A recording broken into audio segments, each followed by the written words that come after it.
Memories શું છે, સારી કે ખરાબ, એ તો તમે જ આપી છે. એ ચોઈસ તમારી છે. આ શરીર સાચવી રાખવાની ચોઈસ નથી, પણ એવી ચોઈસ છે કે તમે પાછળ શું છોડી જાઓ છો, કઈ સ્મૃતિ આપી જાઓ છો વ્યક્તિને. તમને યાદ કરીને એના ચહેરા પર સ્મિત આવે છે, કે તમને યાદ કરીને એને એમ થાય છે કે સારું જ થયું, જે ઉત્તમ થયું. એક કુટુંબમાં મૃત્યુ થયું. બહુ સરસ વાત કરી સોનલબેને અંતિમ ક્રિયાની. મને પોતાને એ દિવસ યાદ આવી ગયો જ્યારે I lost my father. Pravinbhai અહીંયા છે અને મારે કહેવું જ જોઈએ કે એ સમયે મારી સાથે રહેનારા ચહેરાઓમાંનો એક ચહેરો એટલે પ્રવીણ વીરા આપણી વચ્ચે છે આજે. મારા પપ્પા ગુજરી ગયા ત્યારે મને પોતાને પણ એવી ખબર નહોતી કે શું કરવું પડે, કારણ કે અમને લોકોને કોઈને આવું કશું ઘરમાં શીખવાડવામાં આવ્યું જ નહીં. રિચ્યુઅલ્સ શું જોઈશે, કેમ કરવાનું, બેસણું ક્યારે થશે, કોણ નક્કી કરશે, કોણ કહેશે. અને ત્યારે તમને સમજાય કે ખરેખર આ આપણી સંસ્કૃતિના અગત્યના તત્વો આપણે આપણા સંતાનોને આપી જ નથી રહ્યા. કેટલા બધા લોકો આ જગતમાં જન્મે છે, એવરી ડે મોટા થાય છે, અને આપણે એમને એવું કશું જ આપતા નથી કે જે ખરેખર આપણો વારસો છે. મિલકત, જમીન, પ્લોટ, ગાડીઓ, બેંક બેલેન્સ તો આપીએ જ છીએ, પણ જે સાચા અર્થમાં વારસો છે, જે એમને કામ લાગવાનું છે, એ આપણે નથી આપતા. હમણાં બહુ પવન ચાલ્યો છે પુરુષ સમોવડી હોવાનો. દરેક સ્ત્રીને પુરુષ સમોવડી થવું છે. અને ત્યારે હું એક પ્રશ્ન બહુ દરેક સ્ત્રીને જે મને એમ કે મારે બતાવી આપવું છે, મારે સમોવડા થવું છે, અને મારે આવા થવું છે, ત્યારે હું પૂછું છું કે કોના સમોવડા થવું છે? જેને તમે જન્મ આપ્યો છે એના? કોઈ માં પોતાના સંતાનની સમોવડી થાય? પુરુષને જન્મ સ્ત્રી આપે છે, એ ઉછેરે છે, એ મોટો કરે છે. હમણાં એક બહુ સરસ SMS આવે છે મારા કે પતિ એક એવું બાળક છે કે જેને હવે સાસુ સંભાળી શકતી નથી. વિચારી જુઓ મારી વાત ખોટી હોય. દીકરોએ ફોન કરે કે મમ્મી મારા રૂમાલ ક્યાં છે, અને પતિએ ફોન કરે કે રૂમાલ ક્યાં મૂકી ગઈ છે. જે આપણા પર આધારિત છે, જે કુટુંબની આપણે ધરી છીએ, જ્યાં દરેક માણસ આપણા ઉપર આધાર રાખીને દિવસ પ્લાન કરે છે, ત્યાં આપણે એવું સાબિત કરવાનો પ્રયત્ન હમણાંથી કરતા શીખ્યા છીએ કે હું કેમ કરું, મારે જ કેમ કરવાનું. અને ત્યારે મને એક જવાબ એનો બહુ સાદો એવો સૂઝ્યો છે કે જેને સુખી થવું છે ને એણે કરવાનું. આ બહુ સાદો જવાબ. મારે અમદાવાદથી અહીંયા આવવું હોય તો મારે જ નીકળવું પડે. મારાથી કોઈને એમ ન કહેવાય કે તમે જાઓ હું પહોંચું છું. આપણે કોઈ ડૉક્ટરને ત્યાં જઈએ ને પ્રિસ્ક્રિપ્શન લખે તો આપણે એવું નથી કહી શકતા કે લો 500 રૂપિયા વધારાના રાખો, તમે દવા ખાજો. ખાવી તો પડે. એટલે જેને સાજા થવું છે, જેણે સુખી થવું છે, જેણે આનંદ કરવો છે, જેણે પોતાની જાતની નજીક આવવું છે, જેણે માફ કરવું છે, એણે કરવું તો જાતે જ પડે. એક ભાઈએ બૂટ ખરીદ્યા, પછી હાથમાં લઈને કહ્યું કે આ ચાલશે? એટલે પેલા ભાઈએ જે વેચી રહ્યા હતા એને જવાબ આપ્યો કે ના, પહેરવા તો પડશે. પહેર્યા વગર નહીં ચાલે. આવું આપણી સાથે થવા માંડ્યું છે. ડિજિટલ, ઓટોમેટિક ના જમાનામાં આપણને લાગે છે કે માણસ પણ ડિજિટાઇઝ થઈ ગયો છે, ઓટોમેટિક થઈ ગયો છે, રિમોટથી ચાલે છે. આપણે જેમ બટન દબાવીશું એમ સંબંધો બદલાશે. આપણે જેમ ટીવીની ચેનલ સર્ફ કરીએ છીએ એવી રીતે સંબંધોની ચેનલ સર્ફ થશે. આપણે જે ઈચ્છીશું એ ચેનલ લઈ આવીશું, આપણે જેમ કરવા માંગીશું એમ થશે. પણ અનફોર્ચ્યુનેટલી એવું થતું નથી. અને એવું નથી થતું ત્યારે બહુ જ મોટું ફ્રસ્ટ્રેશન આવે છે. આપણને બધાને એમ થાય કે હું કહું છું એમ કરતા નથી. અને આ દરેક માણસ સાથે છે. આપણે સલાહ આપીએ ત્યારે આપણો પહેલો આગ્રહ એવો હોય છે કે સલાહ માનો. કેટલા બધા લોકો કહે છે સવારે ફોરવર્ડ મોકલે, મોર્નિંગ મેસેજીસ. સવારે 6, 6:30 હજી તો આંખ ખુલી હોય ત્યાં જ્ઞાનના તમાચા પડે. આ લોકોને જો તમે બપોરે પૂછો 2, 3, 4 વાગે કે તમે આજે શું મોકલેલું, ખબર છે તમને બધાને? એમને ખબર નથી હોતી, કારણ કે આ ફોરવર્ડ છે ને, મોકલી દેવાનું, આપણે નહીં રાખવાનું. રાખીએ તો વાંચવા પડે, વાંચીએ તો ક્યાંક મનમાં અસર કરે. ગમતા રહેવું એ માણસ માત્રની જરૂરિયાત છે. કોઈ મને ચાહે, કોઈ મારી રાહ જુએ, કોઈ મને પ્રેમ કરે, કોઈકને હું ગમું, આ દરેક માણસની જરૂરિયાત છે. માણસ માત્ર ગરમ લોહીનું પ્રાણી છે. એને સ્પર્શ, વાલ, પ્રેમ, સ્નેહ, આદર, સન્માન, લાગણી, સંવેદના ગમે છે. મજાની વાત એ છે કે આ શબ્દો આપણી ભાષા પાસે છે. અંગ્રેજીમાં એક જ શબ્દ છે, લવ. આટલું વેરિએશન લાગણીના બાયફર્કેશનનું માત્ર આપણી ભાષા પાસે છે. અને આપણે બધા હવે અંગ્રેજી તરફ દોડી રહ્યા છીએ. વેસ્ટમાંથી આવેલી સમજ, વેસ્ટમાંથી આવેલું જ્ઞાન, વેસ્ટમાંથી આવેલી બુદ્ધિ, વેસ્ટમાંથી આવેલી દલીલો. તમે જોજો કેટલાક લોકો લડે ને તો દલીલ અંગ્રેજીમાં કરે. પાવરની ભાષા છે, આર્ગ્યુમેન્ટની ભાષા છે, જીતવાની ભાષા છે અંગ્રેજી. સ્નેહની ભાષા નથી.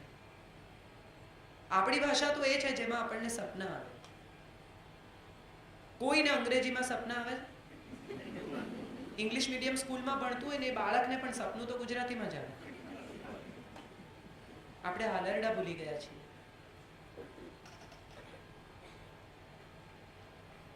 એટલે આપણું બાળક આપણી સાથે દલીલો કરતું થઈ ગયું છે. જે માએ હાલરડા ગાઈને, કોળિયા ભરાવીને બાળકને ઉછેર્યું છે ને, એ માના ઘરમાં એક વાત નક્કી છે કે ગુસ્સે થયા પછી પણ બાળક આવીને સોરી કહી જશે. કારણ કે એને એવી ખબર છે કે આ યાર ખોટું તો થયું જ છે. કારણ કે એને હાલરડા યાદ છે. એની સાવ સબકોન્શિયસમાં એ હાલરડા ચાલી ગયા છે. એને ખબર પણ નહોતી, જ્યારે એને ભાષા પણ નહોતી ખબર ત્યારે એને નાદની ખબર હતી, એ રિધમની ખબર હતી. નરસિંહ મહેતાના બધા જ પ્રભાતિયા ઝૂલણામાં લખાયા છે. અને ઝૂલણા એ હિંચકાનો, ઘોડિયાનો ઢાળ છે. અખિલ બ્રહ્માંડમાં એક તું શ્રી હરિ. આ ઝૂલણા છે. બાળક સૂતું હોય ત્યારે માં જે ગાઈને એને જગાડે એ પ્રભાતિયા છે. અને ત્યાં ઈશ્વરની આરાધનાની સાથે સાથે એ સુર એના મનમાં બેસી જાય. એ આપણી ભાષા છે, એ આપણો વારસો છે, એ આપણો વૈભવ છે. પણ આપણે બધા ભૂલી ગયા છીએ. ખરેખર તો સૂર્યને પણ ડૂબવા માટે પશ્ચિમમાં જવું પડે છે અને ઉગવા માટે પૂર્વમાં આવવું પડે છે. આપણે પૂર્વના લોકો છીએ, પણ આપણને થઈ ગયું કે આ જ સંસ્કૃતિ સાચી, દ્રાક્ષની, રુદ્રાક્ષની નહીં. અને એટલે આ સમસ્યા શરૂ થઈ ગઈ છે. માણસ જ્યારે ઓરિજિન ભૂલી જાય ને ત્યારે ગૂંચવાડા થાય. તમે તમારું પોતાનું ઘર ભૂલી જાઓ તો શું થાય? એવી આ સ્થિતિ છે. 4 રસ્તે ઊભા રહીને આપણે પૂછીએ છીએ કે આ સરનામું ક્યાં? માટે આપણે અહીં ઊભા છીએ. વિકાસ બહુ જ અગત્યનો છે. ટેકનોલોજી એથી પણ અગત્યની છે. હું ગાંધી વિચારની નથી કે ગામડાઓ તૂટી જશે તો આમ થશે, યંત્રો આવશે તો લોકો ભૂખે મરશે. ના, યંત્રો અનિવાર્ય છે, પણ યંત્ર અને માણસનો ભેદ સતત સમજવો પડશે. પરફેક્ટ હસબન્ડ એના પર જ આધારિત કથા છે. એક પત્ની ઓર્ડર કરે છે, પતિ, એનો પતિ બહારગામ જાય છે ને એ જાહેર ખબર વાંચે છે કે અમે કમ્પ્યુટર ઓપરેટેડ પતિ બનાવી આપીશું. કેટલી મજા પડે છે બધાને. અને એ ઓર્ડર કરે છે કે 4 ચેનલ ચાલવી જોઈએ, એટીએમ હોવું જોઈએ, દર કલાકે મને આઈ લવ યુ કહેવું જોઈએ, હું મમ્મી સાથે ફોન પર વાત કરતી હોઉં ત્યારે મને ડિસ્ટર્બ નહીં કરવું.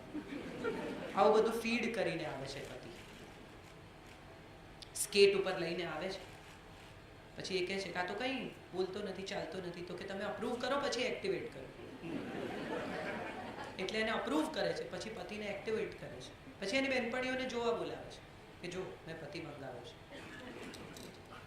અને બહેનપણીઓ ગમે એમ બટન દબાવે છે અને પતિ બગડી જાય છે.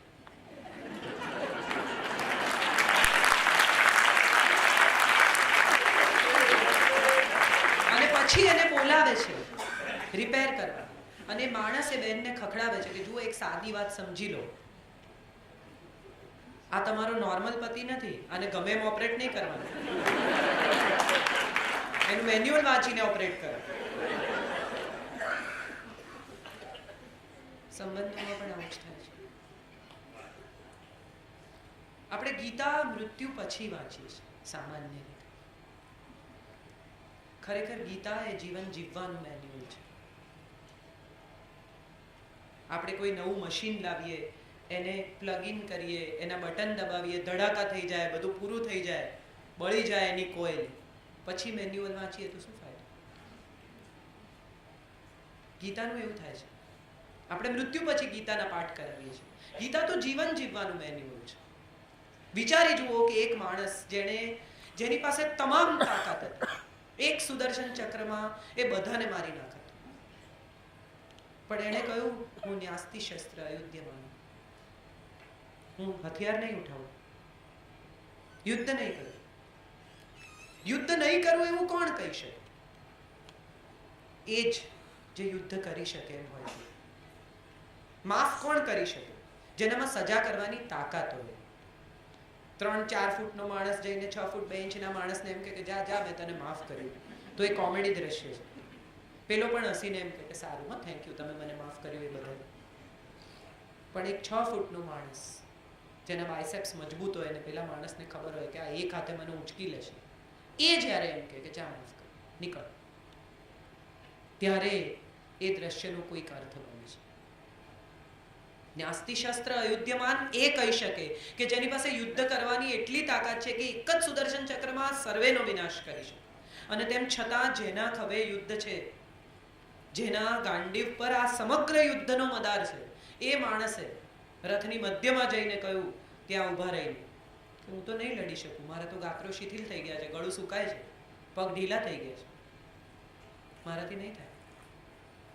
વિચારી જુઓ કે મને અહીંયા બેસાડે, મારું સન્માન કરે, આવડો મોટો બુકે આપે, સોનલબેન આટલું 4 પાનાનું મારા વાંચે, અને પછી હું અહીંયા આવીને કહું કે હવે મારાથી નહીં બોલાય. આટલા થોડા લોકોની સામે, ત્યાં તો 18 અક્ષૌહિણી સેના ઊભી છે, અને એણે કહ્યું મારાથી નહીં લડાય. કેવું ફ્રસ્ટ્રેશન આવ્યું હશે એ માણસને કે બધું તારા આધારે નક્કી કર્યું, હવે ના પાડે છે છેલ્લી ઘડી, અને છતાંય એ ફ્રસ્ટ્રેટ નથી થતા. એ આખો અર્જુન વિષાદ યોગ ફક્ત અર્જુનને સાંભળે છે. બહુ સાયકેટ્રિક ટ્રીટમેન્ટ છે. પહેલા એને બોલી લેવા દે છે, ખાલી થઈ જાય છે અર્જુન. એને જે કહેવું છે તે બધું રિક્ત કરી નાખે છે. મેં જેમ કહ્યું ને કે ખાલી થવું પડે. પહેલા બધું એનું ફ્રસ્ટ્રેશન, એનો વિષાદ, એની તકલીફ, એના સવાલો, એની સમસ્યા બધું ખાલી થાય છે, અને પછી કૃષ્ણ કહેવાનું શરૂ કરે છે યદા યદા હિ ધર્મસ્ય ગ્લાનિર્ભવતિ ભારત, ત્યારે હું જન્મ લઈશ. તકલીફ આવશે તો હું આવીશ. રોજ સવારે ઉઠીને કેવું તારે ઘેર તું ઘંટડી વગાડીશ એટલે હાજર થઈને નહીં પૂછો બોલ માગ માગ માગે આપું. તને તકલીફ પડશે ત્યારે હું આવીશ. અને આપણે બધા શું કરીએ છીએ? તકલીફની ફરિયાદ કરીએ છીએ. પણ કોઈએ ક્યારેય એવો વિચાર કર્યો છે કે આપણા એક પણ ઈશ્વર, એક પણ દેવ, એક પણ ભગવાન તકલીફ વગર આગળ નથી વધ્યા? દક્ષ પ્રજાપતિને ત્યાં સતી જાય છે, શિવનું અપમાન થાય છે, અને આત્મવિલોપન કરે છે, અગ્નિમાં કૂદી પડે છે. શબ લઈને શિવ પોતાની પત્નીનું આખા પૃથ્વી પટે ભ્રમણ કરે છે, અને એના 52 ટુકડા કરે છે વિષ્ણુ, જેમાંથી એક અંબાજી છે હૃદય જ્યાં પડ્યું છે ત્યાં, અને બાકીની 51 શક્તિપીઠો. કૃષ્ણ રાધાને છોડી દીધી અથવા રાધાને મૂકીને નીકળ્યા, કોઈ દિવસ એમને કદી પાછા વળીને જવાનું મન જ નહીં થયું. કોઈ દિવસ એવું નહીં થયું હોય કે અરે રે હું ક્યાં ત્યાં એને મૂકી આવ્યો. 8 રાણીઓ, પણ એમાં કોકે પ્રેમ પત્ર લખીને જબરજસ્તી કરી, કોકને જંગલમાંથી લઈ આવ્યા, કોકને મણી માટે પરણ્યા. ક્યાંય સ્નેહ લગ્ન નથી. ફરજ છે આ બધી.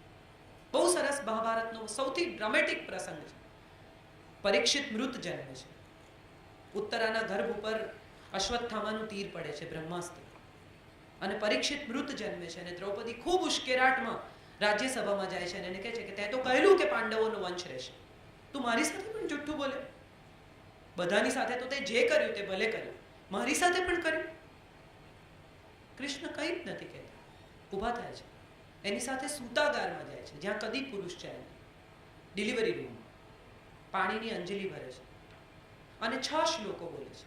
આ મહાભારતનો સૌથી ડ્રામેટિક પ્રસંગ છે અને 6 શ્લોકો અંજલિમાં પાણી ભરીને બોલે છે અને કહે છે કે મેં જો પાંડવોનું શ્રેય ઈચ્છ્યું, હંમેશા એમનું સારું ઈચ્છ્યું. સુંદર કોન્સેપ્ટ છે જૈનત્વનો, શ્રેય અને પ્રેય. તમારું પ્રિય જે છે એ તમારું શ્રેષ્ઠ નથી, ને જે તમારું શ્રેષ્ઠ છે એ તમને પ્રિય હોય એવું જરૂરી નથી. કડવી દવા આપણને પ્રિય નથી પણ એ શ્રેષ્ઠ છે. ઉપવાસ આપણને પ્રિય ન પણ હોય પણ એનાથી હેલ્થ સારી રહે છે. સૌથી વૈજ્ઞાનિક ધર્મ છે જૈન, સૌથી યંગ ધર્મ છે. કઈ સિઝનમાં કયું ન ખાવું એ આયુર્વેદ પ્રમાણે ડિઝાઇન કરવામાં આવ્યું છે. ધર્મને અને વિજ્ઞાનને જોડવામાં આવ્યું હોય એવા ભાગ્યે જ ધર્મો આપણને મળ્યા છે અને એમાંનો એક ધર્મ છે. એટલે કહે છે કે મેં પાંડવોનું શ્રેય કર્યું હોય તો આ બાળક જીવતું થાય, મેં કશું મિથ્યા આચરણ ન કર્યું હોય તો આ બાળક જીવતું થાય. મિથ્યા બહુ ઇન્ટરેસ્ટિંગ શબ્દ છે. એ અસત્ય નથી કહેતા, એ મિથ્યા કહે છે, કારણ વગર. મિથ્યા એટલે અકારણ. કોઈ કારણ વગર મેં આવું ન કર્યું હોય તો આ બાળક જીવતું થાય. અને છેલ્લે બહુ સુંદર છેલ્લો શ્લોક છે જેમાં એ કહે છે કે મેં જો સતત બ્રહ્મચર્યનું પાલન કર્યું હોય તો આ બાળક જીવતું થાય. પરીક્ષિત રડે છે, સજીવન થાય છે, કૃષ્ણ કંઈ જ બોલતા નથી ને ત્યાંથી જતા રહે છે. એટલે પાછળ ઉભેલા સત્યભામા દ્રૌપદીને પૂછે છે કે આ બ્રહ્મચર્યનું શું કહી ગયા, હું તો સમજી નહીં. અને ત્યારે દ્રૌપદી એને કહે છે કે એના 8 લગ્ન દેહ લગ્ન છે, સ્નેહ લગ્ન નથી. ફરજનો ભાગ છે.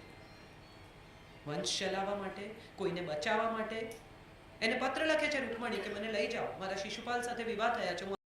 ઘણા ઘરોમાં આપણે નથી જોતા કે દાદા બોલતા હોય જોર જોરથી ગુસ્સે થઈને અને બધા પોતાનું કામ કરતા હોય. કોઈક શાક સમારતું હોય, કોઈ કંઈ બીજું કરતું હોય, કોઈ પોતાના કપડાં સુકવવા જતું રહે, કોઈ ત્યાં ઊભું ન રહે. અને તમે એમ કહો કે આટલું ગુસ્સે થાય છે તો કે એમને ટેવ છે, હમણાં ઠંડા પડી જશે. ગુસ્સાની નોંધ લેવાની બંધ થઈ જાય. પ્રેમનું પણ આવું જ છે. રોજ છલકાયા કરે, રોજ ઢોળાયા કરે, રોજ પતિ સાંજે ઘરમાં દાખલ થતાની સાથે ચપ્પલ ઉતારતી વખતે કહે કે આઈ લવ યુ, તો આપણને એમ થાય કે હવે આ બંધ કરે તો સારું. કોઈનો ફોન હતો એવી રીતે પૂછે કે આઈ લવ યુ. પણ ક્યારેક ખરેખર એમ લાગે કે આજે કોઈ હાથ પકડીને એમ કહે કે હું છું, અને ત્યારે કે ત્યારે એનું મૂલ્ય કેટલું બધું વધી જાય છે. એકબીજાને ગમતા રહેવા માટે ક્યારે શું કહેવું અને ક્યારે ચૂપ રહેવું, આ બે વસ્તુ બહુ જરૂરી છે. ટેકનોલોજીની વાત મેં કરીને ઇન્સ્યુલેશનની જેમ એવી રીતે ચોઇસ છે. કઈ ચેનલ ક્યારે જોવી, કઈ ચેનલ ક્યારે ખોલવી, આ પણ બહુ અગત્યનું છે. બેબી ટીવી 12 વર્ષનું છોકરું જોતું હોય તો માં આવીને કહે કે આ કરે જ શું છું, આ ટીવી જુએ છે. આપણે બાળકને અમુક પ્રકારની ફિલ્મો જોતા રોકીએ છીએ. આ એવી વાત છે કે દરેક વસ્તુ દરેક વખતે સારી ન પણ લાગે. સંબંધોમાં પણ આ એટલું જ અગત્યનું છે. માણસ તરીકે આપણે જે છીએ, જેમ છીએ, જેવા છીએ એવા કોઈ આપણને સ્વીકારે એવો જો આપણો આગ્રહ હોય તો એટલું આપણે સામે તો આપવું જ પડે. ઇન્વેસ્ટ કરવાની વાત બહુ ઇન્ટરેસ્ટિંગ છે અને તમે તો બધા વ્યાપારી છો, તમને બધાને સમજ પડે છે કે વેસ્ટ અને ઇન્વેસ્ટ વચ્ચે એક જ શબ્દ છે અને એ છે ઇનવેસ્ટ. ગળી જવું, વેસ્ટ કરવું, ફેંકી દેવું, એને બદલે ઇન્વેસ્ટ કરવું, નાખી દેવું અંદર, ગળી જવું, નમતા રહેવું, સોરી કહી દેવું, પ્રેમથી વર્તવું, સાંભળી લેવું. આમાં કોઈ ઘસાઈ જતું નથી. એનો અર્થ એવો નથી કે તમે નબળા છો, એનો અર્થ એવો નથી કે તમે જવાબ આપી શકો એમ નથી, એનો અર્થ એવો પણ નથી કે તમને આવડતું નથી, એનો અર્થ એવો પણ નથી કે તમે ઝઘડી શકો એમ નથી. એનો અર્થ એવો છે કે આ તમારી ચોઇસ છે. તમે મોટા થઈ ગયા છો. હવે તમે એ બાળક નથી રહ્યા કે જેણે કંપાસ છૂટો ફેંક્યો તો તમે સામે ફેંક્યો. આપણી દીકરીઓને આપણે બહુ સરસ વાત એમણે કરી છેલ્લી વાત કરી દો, પછી આપણે પ્રશ્નોત્તરી કરીએ. આપણી દીકરીઓને આપણે બહેના મુझे कुछ है कहना બહુ સરસ વાત છે, પણ પ્રી મેરેજ કાઉન્સેલિંગમાં ફક્ત દીકરીઓ જ કેમ, દીકરાઓ કેમ નહીં?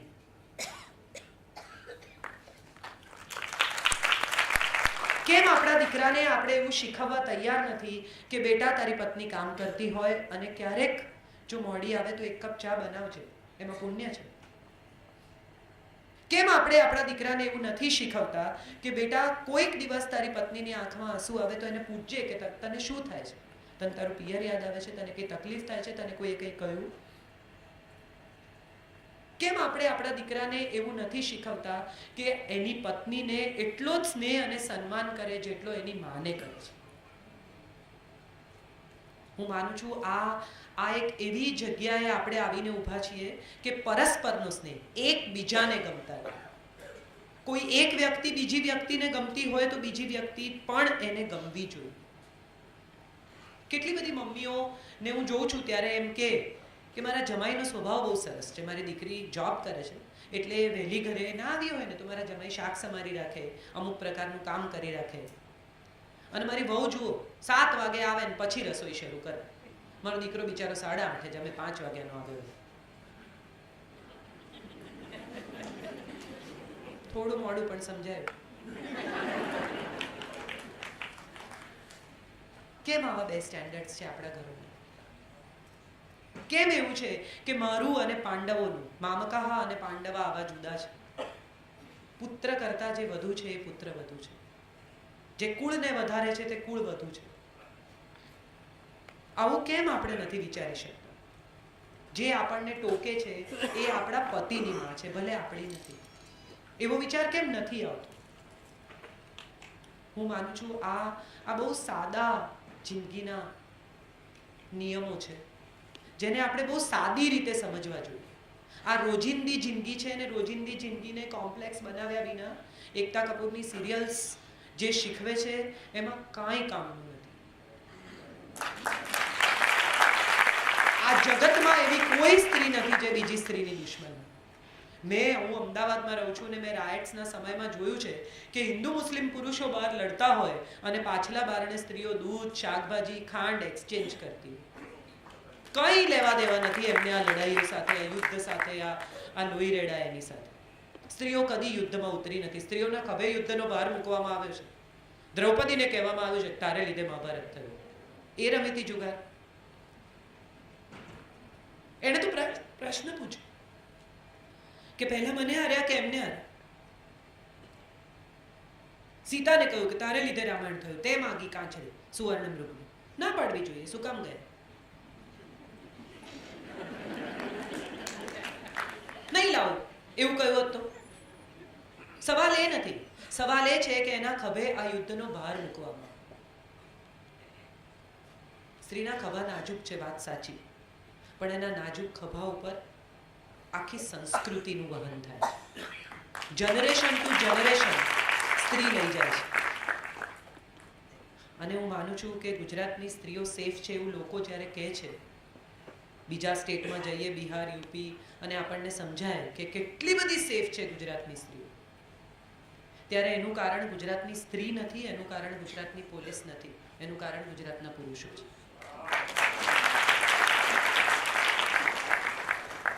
એને એવું શીખવવામાં આવે છે કે તારી બહેન, તારી માં જેટલી અગત્યની છે એટલી જ દરેક સ્ત્રી અગત્યની છે. અને આપણા ઘરોમાં, આપણા સંસ્કારોમાં સિંચન થાય છે. એ સંસ્કારો હાલરડામાં માએ શીખવે છે. હું ફરી એકવાર ત્યાં જ પાછી આવું છું કે માણસે જો માણસને ગમવું હોય તો સૌથી પહેલી જરૂરિયાત એ છે કે પોતાની જાતને ગમે. મારી પાસે ગ્લાસમાં, બોટલમાં પાણી હશે તો હું તમને પાણી આપીશ. મારી પાસે કાદવવાળું પાણી હશે તો હું તમને કાદવવાળું પાણી આપીશ. મારી પાસે જે હશે તે હું શેર કરીશ. હું ભીતરથી જ ભરેલી છું નેગેટિવિટીથી, તમને શું આપીશ? મારી અંદર જ એટલો બધો કાદવ છે કે હું જ્યારે બોલીશ, મોઢું ખોલીશ ત્યારે હું ફક્ત કાદવ જ ઓકીશ. મારી અંદર જ એટલી બધી ગરમી છે કે હું મોઢું ખોલીશ તો એમાંથી આગ જ નીકળશે. પણ મારી અંદર શાંતિ છે, મારી અંદર સુખ છે, મારી અંદર ચેન છે, મારી અંદર બીજાને આપવા માટે કશુંક છે તો હું આપી શકીશ. સમસ્યાઓ કોને નથી? હું કોઈ સમસ્યામાંથી પસાર જ નથી થઈને આવી બધી ડાઈ વાતો કરું છું એવું નથી. પણ હું એવું શીખી છું કે મારી દરેક સમસ્યાએ મને થોડી વધારે મજબૂત કરી છે. મારી દરેક સમસ્યાએ મને એવું શીખવ્યું છે કે એ સમસ્યાની સામે કેવી રીતે ઊભા રહેવાનું અને બીજા જ્યારે એ સમસ્યામાં આવે ત્યારે એની શું મદદ કરવાની. ઘરમાં કોઈનું ડેથ થાય ત્યારે સમજાય કે પોતાના પિતાને રોજ થોડા મરતા જોવા એટલે શું. અને હું માનું છું કે એ પછી જ સમજાય કે કોઈના પિતા બીમાર હોય તો જઈને ઊભા રહેવું જોઈએ. ત્યાં સુધી તો આપણને ખબર જ નથી હોતી કે દુઃખ શું છે. એટલે દુઃખની ફરિયાદ કરવાને બદલે દુઃખમાંથી આપણે લેસન લઈએ અને બીજાના દુઃખમાં જઈને ઊભા રહીએ કે કમસે કમ મારી પાસે કોઈ નહોતું પણ તારી સાથે હું છું. અને વિચારી જુઓ કે જો દરેક માણસ પોતાના ઘરનું આંગણું ચોખ્ખું કરશે તો શહેર જ ઓટોમેટિક ચોખ્ખું થઈ જશે. આમાં બહુ લાંબી દુનિયા બદલવાની જરૂરત જ નથી. રોજ સવારે ઉઠીને ઝાડુ લઈને તમારા સોસાયટી નહીં વાળો તો ચાલશે. તમે તમારું આંગણું ચોખ્ખું કરો, બાજુવાળા એનું કરે, બીજા એનું કરે તો ઓટોમેટિક શહેર ચોખ્ખું થઈ ગયું. કોઈએ કંઈ કરવાની જરૂરત જ નથી. દરેક માણસ પ્લાસ્ટિક નહીં ફેંકે તો ગ્લોબલ વોર્મિંગ ઓટોમેટિક અટકી જશે. દરેક માણસ કારપૂલનો વિચાર કરશે તો ઓટોમેટિક પેટ્રોલ ઓછું વપરાશે. 20 વર્ષના હોઈએ ને ત્યારે એમ થાય કે દુનિયા બદલી નાખીએ. 40 ના થઈએ ત્યારે એમ થાય કે કંઈ નહીં, ચલો દેશ તો બદલીએ. 60 ના થઈએ ત્યારે એમ થાય કંઈ નહીં, સ્ટેટનો ઉદ્ધાર કરીએ. અને 80 વર્ષે સમજાય કે જાત બદલી હોત ને તો બધું બદલાયું હોત.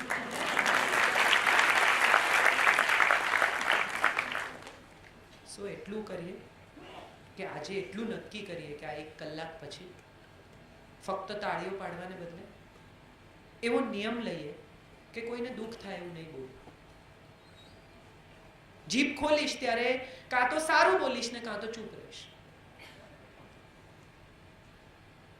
બીજી નાનકડી વસ્તુ કે જેને જેને સોરી કહેવું છે, જેને જેને થેન્ક યુ કહેવું છે, જેને જેને કહેવું છે કે તમે મને બહુ ગમતા હતા, હું તમને ચાહું છું, એને કહી દઈએ.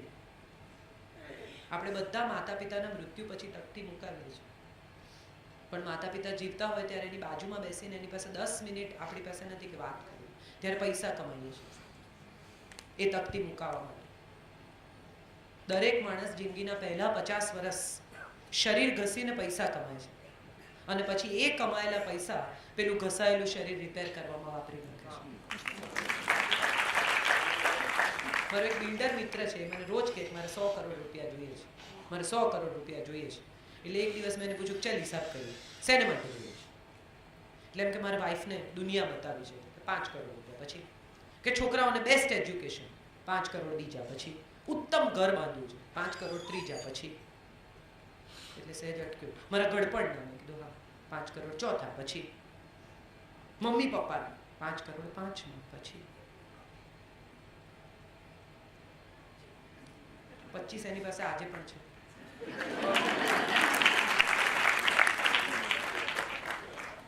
પેલા 75 નથી ને એમાં 25 એન્જોય નથી કરતો.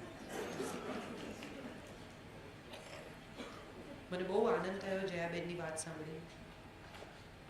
પૈસા કમાવા ને એ એટલું અઘરું નથી. દાઉદ પણ કમાય છે. પૈસા ક્યાં ખર્ચવા ને એ બહુ અઘરું છે. પૈસા ક્યાંથી આવે છે એ સમજવાનું બહુ અઘરું નથી, પણ પૈસા ક્યાં જાય છે ને એના પર ધ્યાન રાખવું બહુ જરૂરી છે. અને એ આ ફેમિલી અહીંયા કરી રહ્યું છે, તમે બધા કરી રહ્યા છો. મને બહુ આનંદ છે કે હું આજે આવા પ્રસંગે આવા લોકોની વચ્ચે છું કે જે એક દરેક માણસ અહીંયા ઝઘડું છે. દરેકના હૃદયમાં ક્યાંક ઝઘડું છે. દરેકને સમાજ માટે, દેશ માટે, ધર્મ માટે કંઈ કરવું છે. બહુ બહુ રેર ઓડિયન્સ આવું હોય છે કે જ્યાં દરેક માણસ સાથે તમને કમ્યુનિકેટ કરવાનું ગમે, મન થાય. બહુ આનંદ થયો આ જગ્યાએ આવીને અને સુમતિની પ્રવૃત્તિઓ જાણીને. બહુ ઓનેસ્ટલી અને બહુ પ્રામાણિકતાથી મારે સ્વીકારવું જોઈએ કે મેં વિનોદભાઈને કહેલું કે ભાઈ હું મારા ટાઈમે આવીશ, મને આ બધું નથી સાંભળવું. પણ મને આનંદ છે કે આ મેં સાંભળ્યું. હું મારે વિનોદભાઈનો આભાર માનવો જોઈએ કે એમણે આગ્રહ રાખ્યો કે તું વહેલી આવ. કારણ કે સામાન્ય રીતે આગળની ફોર્માલિટી બાકીના કાર્યક્રમોમાં ઘણીવાર એવું હોય કે મુખ્ય વક્તા ધીરે ધીરે મુખ્ય શ્રોતા થઈ જાય. ફલાણાભાઈ ઢીકણાનું અભિવાદન કરશે ને ફલાણા આને પિન પહેરાવશે ને આને ટાઈ પહેરાવશે ને આને મોમેન્ટો આપશે. અને બધા સમય દરમિયાન આપણે અહીંયા બેસીને ઓડિયન્સ ગણ્યા કરવાની 1 2 3 4 5 6 7 8 પહેલા 2 કલાક એમાં જાય. એટલે હું જનરલી આવું વર્તન કરતી હોઉં છું કે ભાઈ હું મારા સમય આવીશ, મને વહેલી બોલાવશો નહીં. પણ મને બહુ આનંદ છે અને હું વિનોદભાઈની હૃદયપૂર્વક આભારી છું કે આવી સંસ્થા અને આવો પરિચય મને આજે થયો. હું ક્યાંય પણ કોઈ પણ રીતે કામ આવી શકું, કોઈ પણ વર્કશોપમાં, કોઈ પણ રીતે, તો પ્લીઝ મને યાદ કરજો. મને બહુ આનંદ થશે. ગોવર્ધન તો કોઈક જ ઉપાડે છે, આપણે તો ખાલી આંગળી અડાડીએ છીએ અને આપણને એમ થાય છે કે આપણે પણ એમાં જ છીએ. એટલે આંગળી હું અડાડી શકું તો મને લાગશે કે મેં કંઈ કર્યું છે. બહુ જ આભારી છું તમારા બધાની કે આટલી શાંતિથી અને આટલી ધીરજથી મને સાંભળ્યું. Thank you so much.